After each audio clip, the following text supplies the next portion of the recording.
Earth was peaceful for 3,000 years. After the Great Peace Agreement of 2089, humans stopped fighting each other. They focused on making the world better, fixing the environment and exploring space. People lived longer and healthier lives. They had built small bases on the Moon and Mars but had not yet traveled to other stars. Commander June sat at his desk in the United Earth Defense Force headquarters. His job was mostly watching computer screens that showed satellites and space objects. Nothing dangerous had happened in space during his lifetime, or his grandfather's lifetime, or even his great-great-great-grandfather's lifetime. "Another quiet day," said Lieutenant Hana as she brought him a cup of tea. June nodded and smiled. 3,000 years of quiet days. May we have 3,000 more.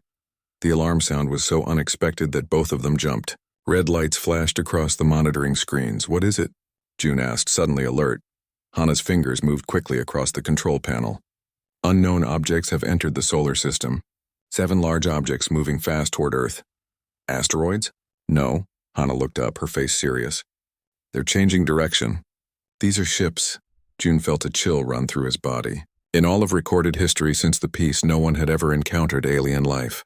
There had been small microbes found on Europa, one of Jupiter's moons, but nothing intelligent, nothing that built spaceships. "Alert the President and the Defense Council," he ordered, "and get me all the data on these ships." Within 1 hour, the 7 alien ships had reached Earth orbit. They positioned themselves evenly around the planet like a net ready to close. President Day called an emergency meeting with all world leaders. The United Earth government had replaced the many countries of the past, but regional leaders still helped make decisions. "What do we know about them?" President Day asked. She was a small woman with calm eyes and gray hair. "Nothing yet," said Science Director Jin. "They haven't responded to our greeting messages." As if responding to Jin's words, every screen in the room suddenly showed the same image. It was a creature that looked somewhat like a large lizard standing upright. It had scales that shimmered with a metallic green color, 4 arms and yellow eyes with vertical pupils. "People of Earth," the creature said in perfect English, "I am Supreme Commander Zex of the Kivari Dominion. Your planet has been selected for immediate conquest and resource extraction. Your civilization will serve the Dominion. Resistance is futile and will result in planetary sterilization. You have 6 Earth hours to surrender your world government to our authority." The screens went black. The room was silent for several long seconds. Then, surprisingly, someone began to laugh. It was General Tay, the oldest person in the room. At 103 years old, he was one of the few people alive who had grandparents who remembered the time before the peace. "General?" President Day looked concerned. "This is hardly the time for laughter." Tay wiped tears from his eyes. "I'm sorry, Madam President, but they have no idea what they're doing." "What do you mean?" asked June. Tay stood up slowly. "Commander, how much do you know about Earth's military history?" June shrugged. "The basics from school. The last war ended in 2089. Humanity chose peace after seeing the destruction caused by advanced weapons." "Yes," said Tay. "But what do you think happened to those weapons?" "They were destroyed," said Hana, "weren't they?" Tay shook his head. "No, our ancestors were wise. They chose peace, but they knew that the universe is vast. They knew that someday we might meet someone who didn't share our values." The old general pressed a button on the table. A holographic map appeared, showing underground facilities all over the world. "For 3,000 years we have maintained the Guardian's Protocol. The most advanced weapons ever created by humanity have been preserved, updated, and kept ready. Generations of engineers and soldiers have trained in secret, preparing for a day we hoped would never come." President Day looked shocked. "How is this possible? How could such a secret be kept?" "It wasn't really a secret," said Tay. "It's in the peace treaty itself in Section 19. People just stopped reading the whole document centuries ago. But the Guardian's Protocol has been funded and maintained by every government since 2089. Director Jin looked upset. "You're telling us that while we built schools and hospitals, you were building weapons?" "No," said Tay firmly. "We maintained what already existed, 1% of the world's resources, set aside for the protection of everything else. Your schools and hospitals exist because we live in peace. But peace is not the same as being defenseless." June suddenly understood why General Tay had laughed. "The aliens think we're helpless." "Exactly," said Tay with a grim smile. "They see a peaceful world and think we are weak. They have no idea that peace was our choice, not our nature. President Day stood up. General Tay, as the elected leader of Earth, I need to know our options. We have three, Madam President, said Tay. We can surrender as they demand. We can try to negotiate, or we can show them why humanity has chosen not to fight for 3,000 years. The weapons, said June. Will they still work after all this time? They will, said Tay. Every system has been maintained and tested regularly. Nothing has ever been fired in anger, but everything is operational. How powerful are they? Asked Hana. Tay's expression became serious. Lieutenant, the weapons we created before choosing peace were so terrible that they convinced the most warlike species in the galaxy, humans, to stop fighting forever. President Day took a deep breath. I need to consult with the regional leaders. In the meantime, General Tay, Commander June, prepare your defenses, but do not engage unless ordered. As the meeting ended, June approached General Tay. Sir, why did you laugh when you saw the aliens? We're facing a threat unlike anything in 3 millennia. Tay put a hand on June's shoulder. Young man, imagine you see a child poking a sleeping bear with a stick. Would you be more worried for the bear or for the child? June thought about this. The child, I suppose. Exactly, said Tay. Those aliens have no idea what they've just awakened. Over the next few hours, hidden facilities around the world hummed to life. Weapons platforms that had been dormant for centuries powered up. Defense systems that existed only in historical records became active. June was amazed as he watched the systems come online. The technology was far more advanced than he had imagined possible. How can this be? He asked Hana as they monitored the activation from headquarters. Some of this technology seems more advanced than what we use today. Because it is, said a voice behind them. They turned to see Dr. Hyun, the young head physicist from the science division. Before the peace, humanity was focused on creating better ways to destroy. After the peace, we focused on better ways to live. Hyun sat down at a console. What you're seeing is the peak of military technology, preserved like a time capsule. We've maintained it, but we haven't needed to improve it. Will it be enough against the aliens? Asked Hana. Hyun's fingers flew over the controls. That's what I'm here to find out. We need to analyze their ships, understand their capabilities. On the main screen, they could see detailed scans of the alien vessels. The computers were comparing the alien technology to Earth's weapon systems. This can't be right, said Hyun after a few minutes. According to these scans, their technology is what? Asked June. Primitive, said Hyun. At least by comparison to our defense systems, their ships are large and impressive, but their weapons are similar to what we had around the year 2200. General Tay joined them, looking at the screen. That makes sense. We developed in isolation, focused on fighting ourselves. They developed by conquering others. When you're always the strongest, you have less need to innovate. So what do we do now? Asked June. Now, said General Tay, we wait for the president's decision. But in the meantime, we send the aliens a message. What message? Asked Hana. Tay smiled. We ask for more time. Let's see how confident they really are. The message was sent. To the Kivari Dominion, Earth requests an extension of the deadline to prepare proper surrender protocols. The aliens responded quickly, granting an additional 6 hours. Their message showed Supreme Commander Zex looking pleased with himself. Your wisdom in accepting the inevitable is noted, he said. The Dominion is generous to those who recognize their proper place. After the transmission ended, President Day returned to the command center with her decision. The regional leaders and I have voted, she announced to the room. We will not surrender Earth. We will not negotiate with those who threaten our home. We will defend ourselves. She turned to General Tay. General, the Guardian's protocol is now fully activated. You have authorization to protect Earth by any means necessary. Tay nodded solemnly. Yes, Madam President. President Day looked at all of them. For 3,000 years, humanity has lived in peace. We chose that path because we knew what we were capable of. Today, we are forced to remember. As the alien deadline approached again, Earth sent its response. We respectfully decline your offer and suggest you depart immediately. The alien commander's face appeared on the screen once more, his expression showing confusion turning to anger. You dare to refuse the Dominion? Zex hissed. Your primitive world will be made an example to all who would resist us. The transmission cut off. Moments later, the alien ships began to move. The alien ships moved into attack formation, their weapons charged again, glowing with energy. On Earth, in the command center, General Tay gave the order. Full defensive response. Target their weapon systems only if possible. Around the Earth, hidden defense platforms appeared as if from nowhere. They had been invisible until activated, hidden by technology that bent light around them. "We have 28 orbital platforms active," reported Lieutenant Hanna, all showing green status. The alien ships fired first. Their weapons released beams of energy that were much stronger than before. The beams hit Earth's shields and were absorbed again. "They've increased weapon power by 300%, said Dr. Hyun, watching the readings. "Still no effect on our shields." "Return fire," ordered General Tay. "Disable their weapons only."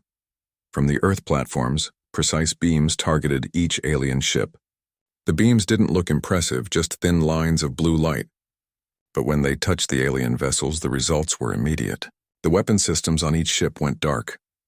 "All enemy weapons disabled," reported June.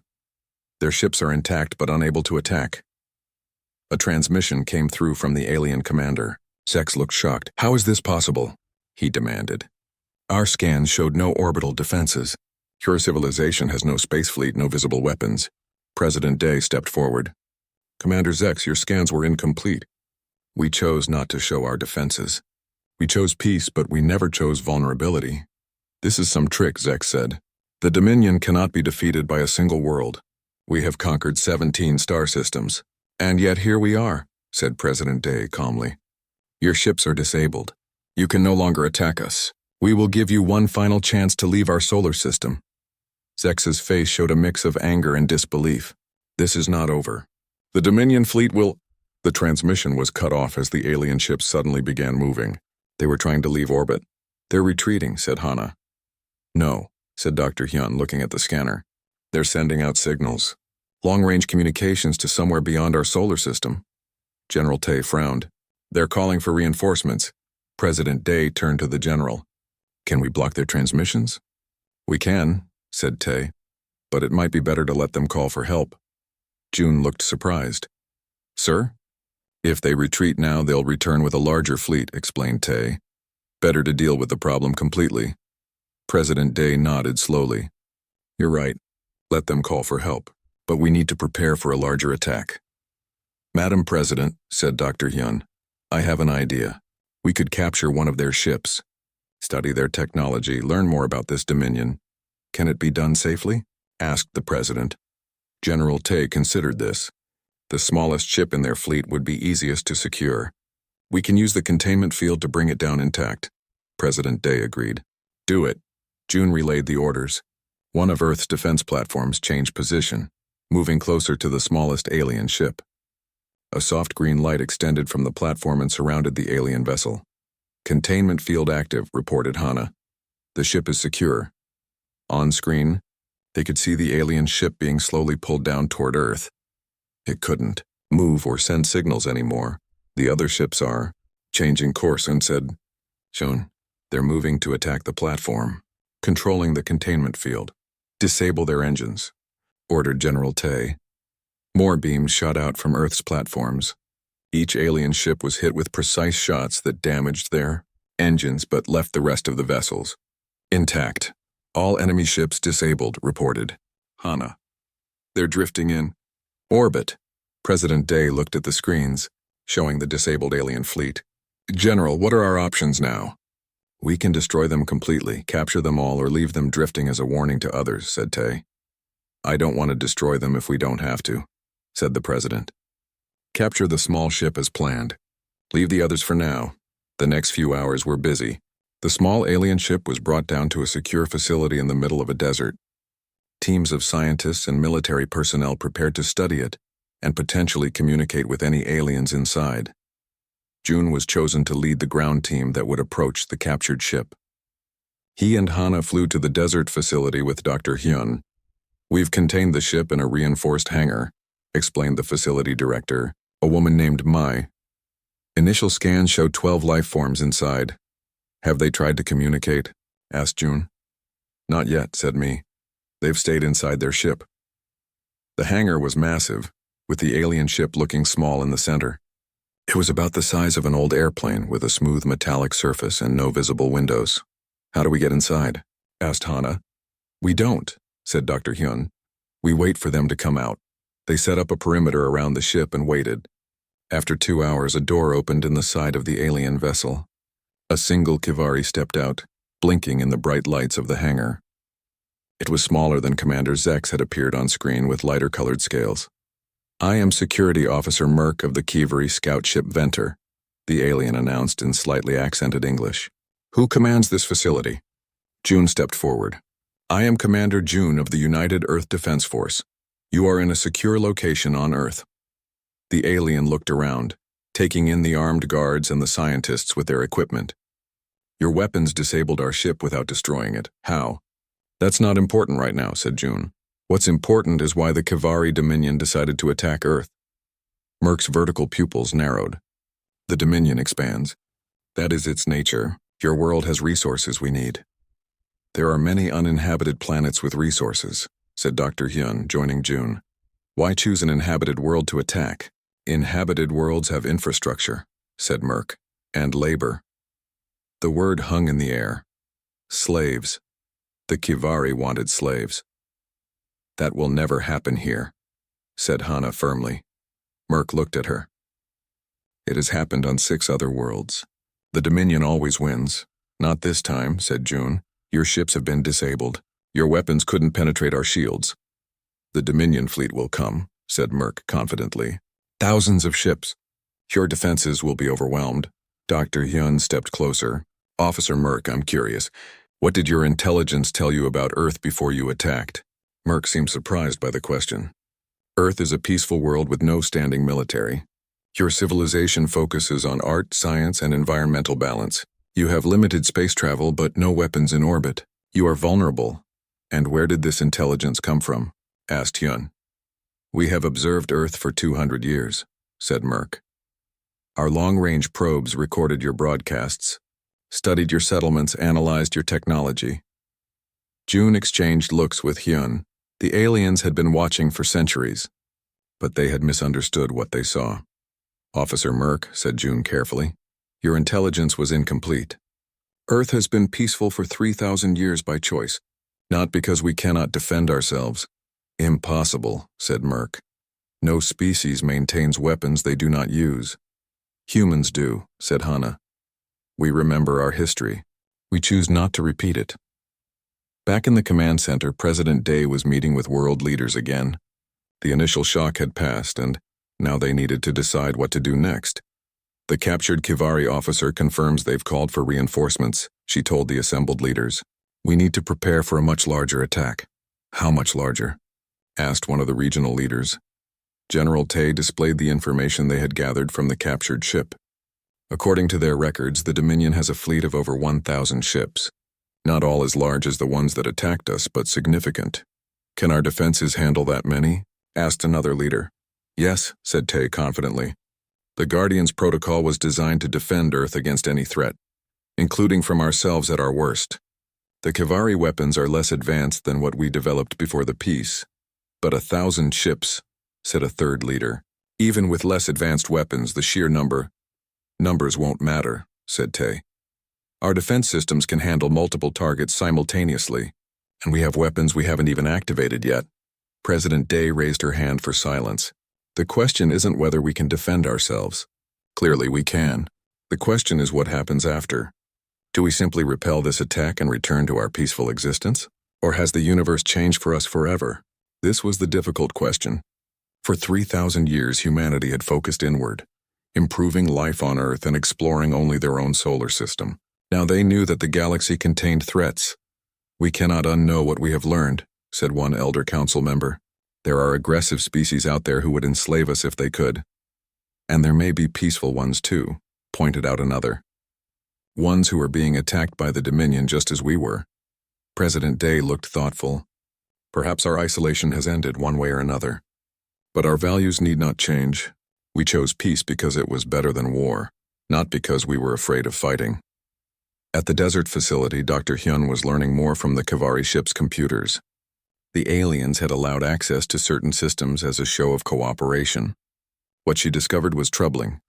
The Dominion has conquered 6 other species, she told June and Hana, all of them less advanced than the Kivari. The days after the battle were busy. Earth's defense forces brought down the disabled Kivari ships to secure locations around the world. Thousands of alien crew members were given shelter in specially prepared facilities. They were treated well, but kept separate from the general human population. Dr. Hyun led the team studying the Kivari technology. She worked long hours examining the alien ships, particularly their weapons and communication systems. What she found surprised her. Their technology is less advanced than ours in almost every way, she told the gathered leaders in the command center. Their weapons are similar to what we had about 800 years ago. Their communication systems are basic. Even their life support is inefficient. How is that possible? Asked June. They conquered 17 star systems. Because the species they conquered were even less advanced, explained Hyun. The Kivari expanded outward, finding worlds with pre-space or early space technology. Easy targets. Until they found us, said Hana. Exactly, said Hyun. We're the first civilization they've encountered that's more advanced than they are. President Day considered this information.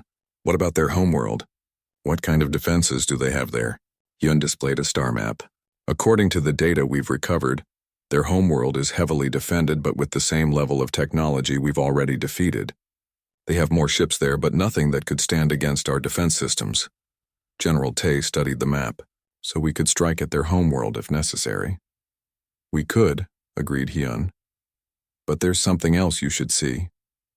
She changed the display to show images of various alien species. These are the species the Kivari have conquered. 6 different civilizations, all forced to serve the Dominion. Some as laborers, others as soldiers. None of them freely. President Day looked troubled. Slaves. Yes, said Hyun. Billions of sentient beings living under Kivari rule. The room was quiet as everyone considered the implications. Earth had successfully defended itself, but what about these other worlds? What do the captured Kivari say about this? Asked President Day. Officer Merk had been the most cooperative of the captured Kivari. He had been moved to the main facility and was now providing valuable information. They see it as the natural order, explained June. In their culture, strength gives the right to rule. The strong command, the weak obey. That's barbaric, said Hana. To us, yes, agreed June. But it's their entire social structure. Even among themselves, the strongest Kivari rule over the weaker ones. President Dai stood up and walked to the window, looking out at the city below. After a moment, she turned back to the room. For 3,000 years, humanity has lived in peace. We chose that path because we saw where war led. But we always knew that peace required strength, the strength to defend it. She returned to the table. Now we face a question our ancestors never had to answer. What is our responsibility to others? Do we simply defend ourselves and return to our peaceful existence? Or do we have a duty to help those who cannot defend themselves? It was a difficult question. Earth had the power to defeat the Kivari, but using that power meant embracing war again, even if for a just cause. We need more information, decided President Day. Dr. Hyun, continue studying their technology. Commander June, learn everything you can from the captured Kivari. We need to understand exactly what we're dealing with before we decide what to do. In the days that followed, more was learned about the Kivari and their empire. Dr. Hyun discovered that their ships used a form of faster-than-light travel that was different from what human scientists had theorized. This allowed them to move between stars in days rather than years. Can we adapt this technology for our own use? Asked General Tay. Yes, said Hyun. Their method is less efficient than what we had imagined, but it works. We could build our own ships using this principle. Meanwhile, June spent hours talking with Officer Merk, learning about Kivari society and the worlds they had conquered. The first species they conquered was called the Nari, Merk explained, pointing to an image of delicate-looking beings with 4 arms and large eyes. Their world was rich in minerals the Kivari needed. They resisted at first, but their weapons were primitive. And now? Asked June. Now they mine resources for the Dominion, said Merk matter-of-factly. They are good workers, rarely causing trouble. The casual way Merk spoke about the enslavement of an entire species disturbed June. Don't you see anything wrong with taking another species' freedom? Merc looked genuinely confused. Freedom? What use is freedom to the weak? The Dominion provides order, structure, purpose. Forced. Purpose isn't purpose at all, said June. Each being should choose their own path. This concept seemed completely alien to Merc. In his world, strength determined everything. The idea that all beings had inherent rights regardless of their power was incomprehensible to him. As these conversations continued, the remaining Kivari ships had returned to their homeworld. According to the long-range sensors Earth had activated, a large fleet was gathering there. They're preparing for another attack, reported General Tay, a much larger one this time. How long do we have? Asked President Day. At their travel speed, about 2 weeks, said Tay. President Day called a global meeting of all regional leaders. The time had come to decide Earth's response to the Kivari threat. We have 3 options, she told the assembled leaders. First, we can continue as we have been, defending Earth if attacked but taking no other action. Second, we can attempt to negotiate with the Kivari, using our demonstrated strength to establish peaceful relations. Or third, we can take more direct action against the Dominion. The debate was long and passionate. Some leaders argued that Earth should focus only on its own defense, staying true to 3,000 years of peace. Others believed that true peace meant helping those who couldn't defend themselves, the enslaved species of the Kivari Dominion. We have the power to free billions of sentient beings, argued one leader. Can we morally choose not to use it? But at what cost? Countered another. Do we become conquerors ourselves, imposing our will on the Kivari as they impose theirs on others? After hours of discussion, President Day called for a vote. The result was clear. Earth would defend itself against any further attacks, but would also take action to free the enslaved species of the Dominion. Not by conquering the Kivari, but by giving the subjugated worlds the means to defend themselves. With the decision made, preparations began. Dr. Hyun's team worked to adapt the Guardian's protocol technology for ships that could travel to other star systems. General Tay developed strategies for neutralizing the Kivari fleet without destroying it. Officer Merc was informed of Earth's decision. To everyone's surprise, he requested to help. The Dominion will not stop, he told June. They cannot imagine surrender. But perhaps there is another way. What do you mean? Asked June. Kivari respect strength above all, explained Merc. If Earth demonstrates enough strength, some Kivari might accept a new order. Not all of us enjoy the conquering. Some would prefer stability. This was interesting. It suggested that Kivari society wasn't as unified as it appeared. There might be factions that could be reasoned with. Who would these Kivari be? Asked June. The Builder faction, said Merc. They focus on creating rather than conquering. They have less power than the Warrior faction, but they have influence. This information was brought to President Day and the Council. It offered a new possibility, not just defeating the Kivari, but potentially changing their society from within. If we can contact this Builder faction, said President Day, we might find a peaceful solution. The only way to contact them is through a demonstration of overwhelming strength, said June, relaying what Merc had told him. They won't listen otherwise, General Tay nodded. So we proceed with our plan. We meet their fleet before it reaches Earth. We disable their ships without destroying them, and then we offer to talk. As the Earth prepared for this confrontation, Dr. Hyun made another important discovery.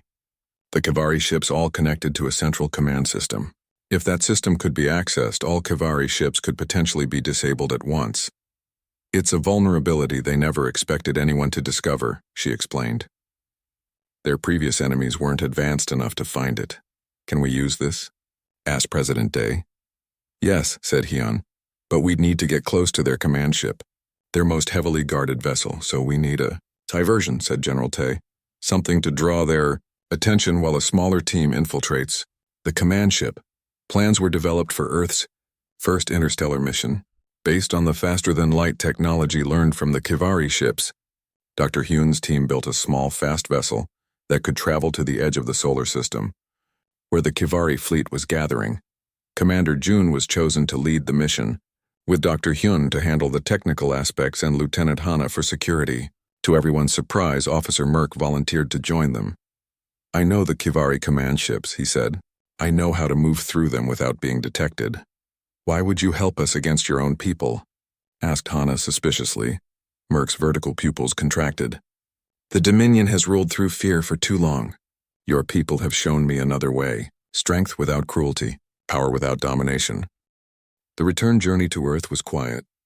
The Hope traveled alongside the disabled Kivari command ship, which was being brought back for further study. Most of the Kivari fleet remained at the edge of the solar system, their crews contained but unharmed. Merc had been treated in the Hope's medical bay. His injuries were healing, but he seemed troubled. What's wrong? June asked, visiting him after they had entered Earth orbit. The Dominion has never been defeated, said Merc. The warrior faction will not accept this easily.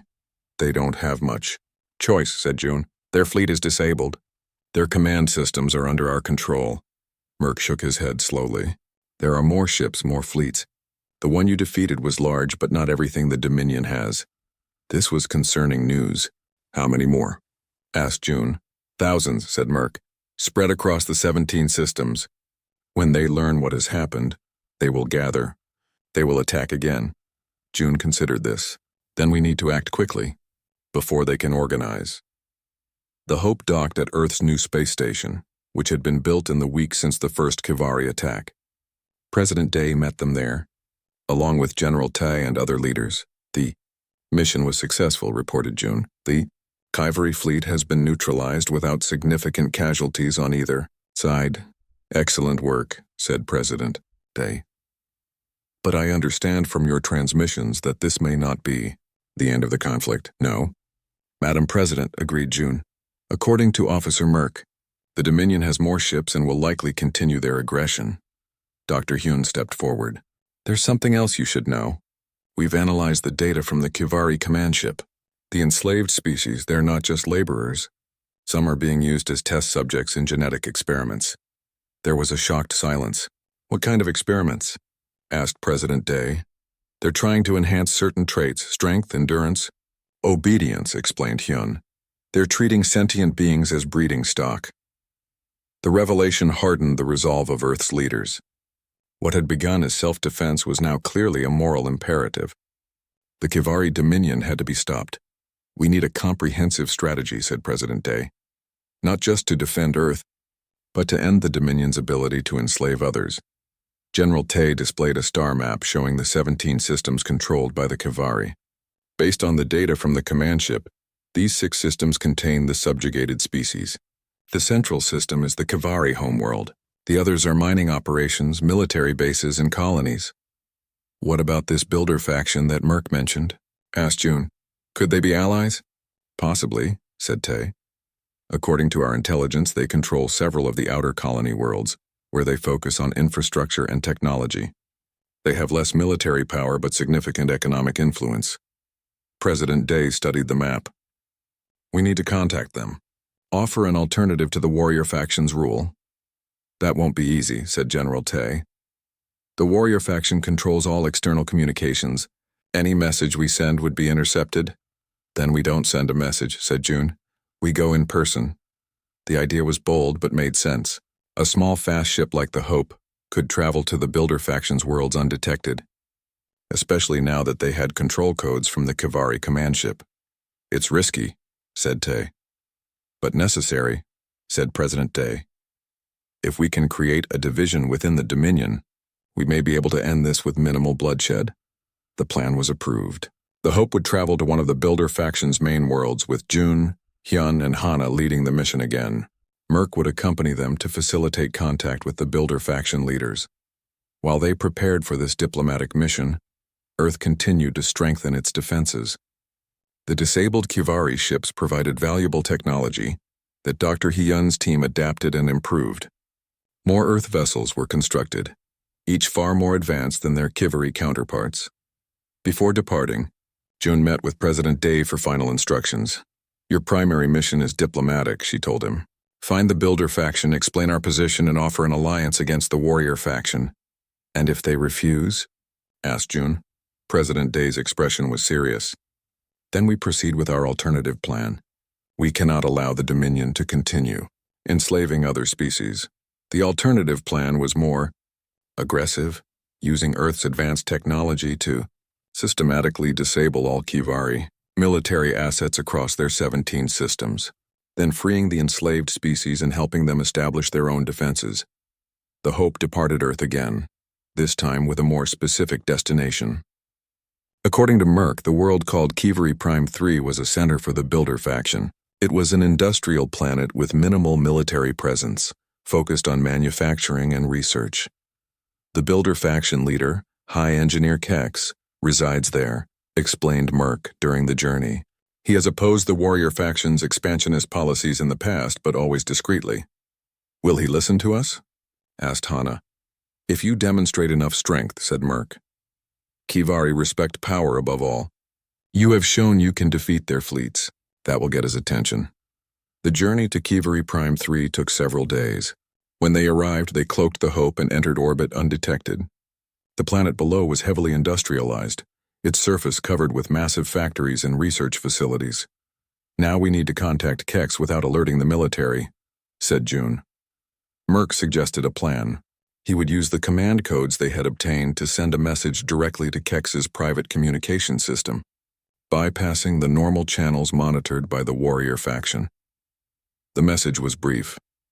High Engineer Kex, representatives from Earth wish to discuss a matter of mutual benefit. The recent fleet failure was our doing. We offer an alternative to the warrior faction's rule. The response came quickly. Proof required. Security essential. He wants proof that we're really from Earth and that we can protect him from the warrior faction, translated Merck. June thought for a moment. Send him the technical specifications of how we disabled the fleet. Nothing classified, just enough to show our capabilities. The information was sent. This time, the response included coordinates for a meeting location, a remote research facility on the planet's smaller moon. The Hope moved to the designated location and landed near the facility. It was built into the rocky surface of the moon, partially underground for protection. I'll go first, offered Merck. I can verify it's safe. We go together, said June firmly, but you take the lead. The four of them, June, Hyun, Hana, and Merck, entered the facility through an airlock. Inside, they were met by a group of Kivari, wearing the gray garments that signified the Builder faction, rather than the military red of the warrior faction. One Kivari stepped forward. He was older than Merck, with paler scales and a more stooped posture. I am High Engineer Kex, he said. You claim to be from Earth? The world that defeated our main battle fleet? We are, confirmed June. I am Commander June of the United Earth Defense Force. This is Dr. Hyun and Lieutenant Hana. You know Officer Merck. Kex's vertical pupils widened slightly, a sign of interest among the Kivari. The warrior faction claims the fleet experienced a technical malfunction. They say nothing about defeat. They're lying, said Merck. I was there. I saw the Earth defenses disable our ships without difficulty. Kex seemed to consider this. Come, we should not talk here. He led them deeper into the facility, to a secure room with no windows and heavy doors that sealed behind them.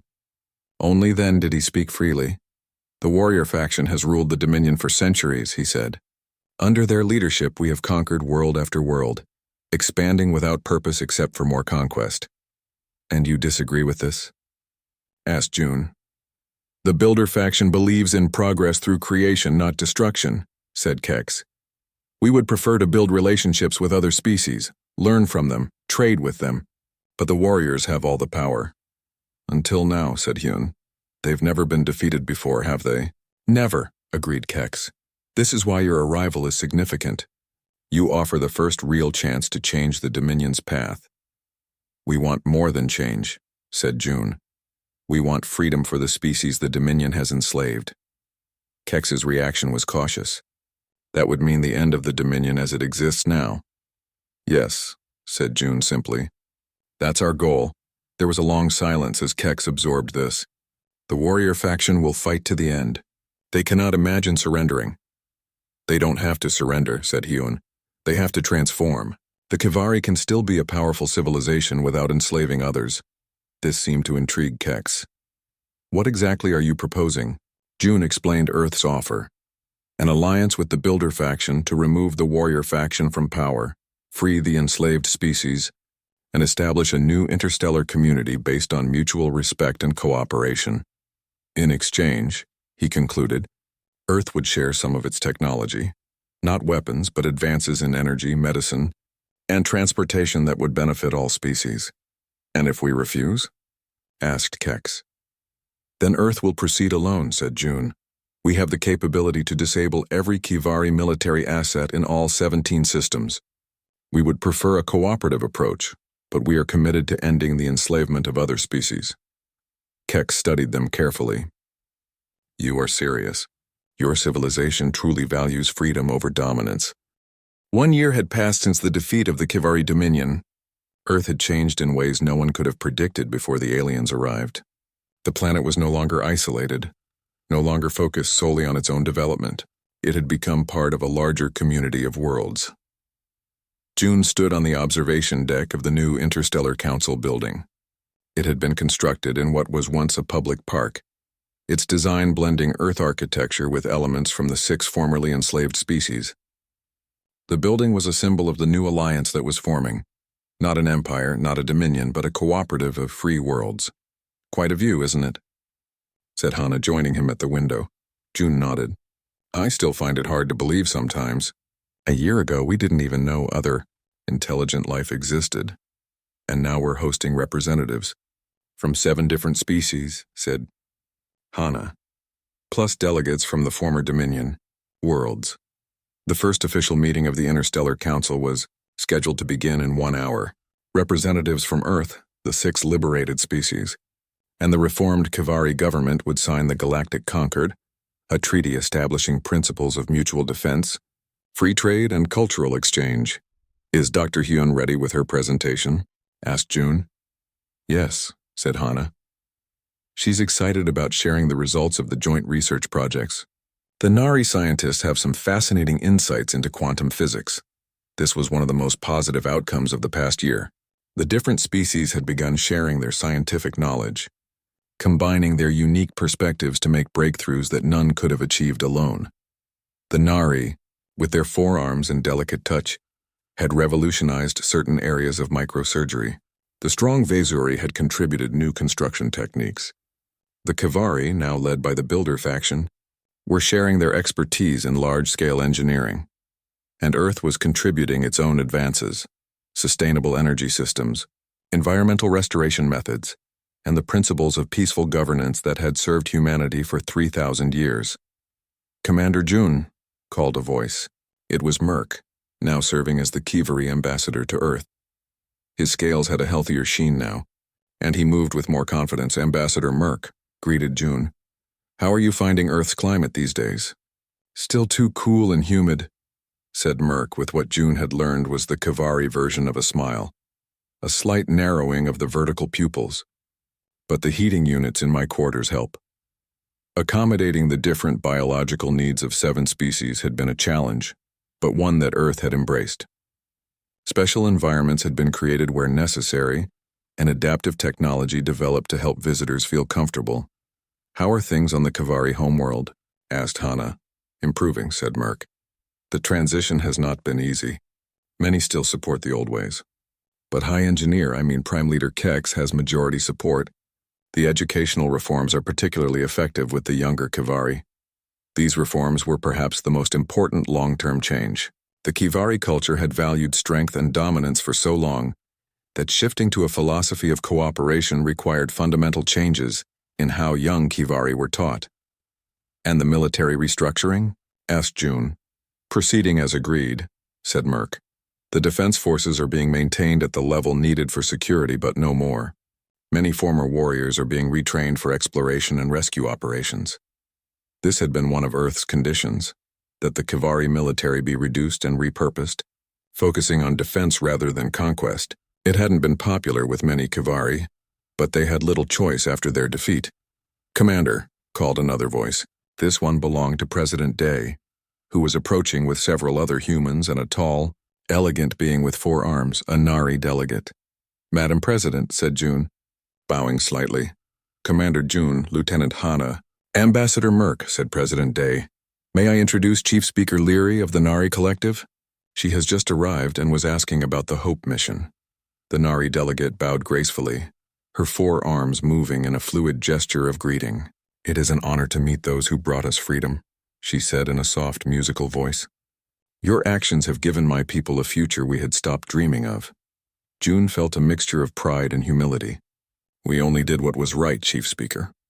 Your people's resilience through centuries of oppression is the true achievement." "Perhaps," said Leary, "but without Earth's intervention, we might have endured many more centuries under Kivari rule." The group moved toward the main council chamber, where other delegates were gathering. The room was impressive, a large circular space with seating arranged to accommodate the physical needs of each species. At the center was a holographic display showing the 17 star systems that had once formed the Kivari Dominion, now reorganized as the Interstellar Cooperative. Dr. Hyun was already there, deep in conversation with scientists from several worlds. She had become Earth's lead representative for the joint research initiatives, her quick mind and open curiosity making her perfect for the role. "Commander," she called, waving June over, "the Vizuri have just shared some remarkable data on stellar phenomena. Their homeworld's unusual orbit gives them a unique perspective on solar dynamics." This kind of exchange was happening everywhere, each species contributing knowledge from their unique evolutionary and cultural perspective. It was exactly what Earth's leaders had hoped for when they proposed the cooperative. As the delegates took their seats, President Day moved to the central podium to begin the proceedings. The room quieted. "Representatives of Earth and our galactic neighbors," she began. "1 year ago, our world faced its first contact with extraterrestrial intelligence, a contact that began with threats and violence. Today, we gather not as enemies, not as conquerors and conquered, but as equals joined in common purpose." She gestured to the holographic display. These 17 star systems were once bound together by force. Now they are connected by choice. This is the fundamental difference between the old Dominion and our new cooperative. From his seat, June could see the reactions of the various delegates. The Nari were serene and attentive. The Vizuri sat tall and proud, their iridescent skin catching the light. The Kivari delegates showed a mix of emotions, some clearly enthusiastic about the new order, others still adjusting to their changed status. "The Galactic Concord we signed today," continued President Day, "establishes 3 core principles: the sovereignty of each world to govern itself, the commitment of all worlds to defend any member against aggression, and the open exchange of knowledge, culture, and resources for mutual benefit." These principles had been debated extensively over the past year. Finding common ground among species with such different histories and values had not been easy. But the shared experience of either being subjugated or helping to end that subjugation had created a foundation for understanding. After President Day's opening remarks, representatives from each world spoke briefly.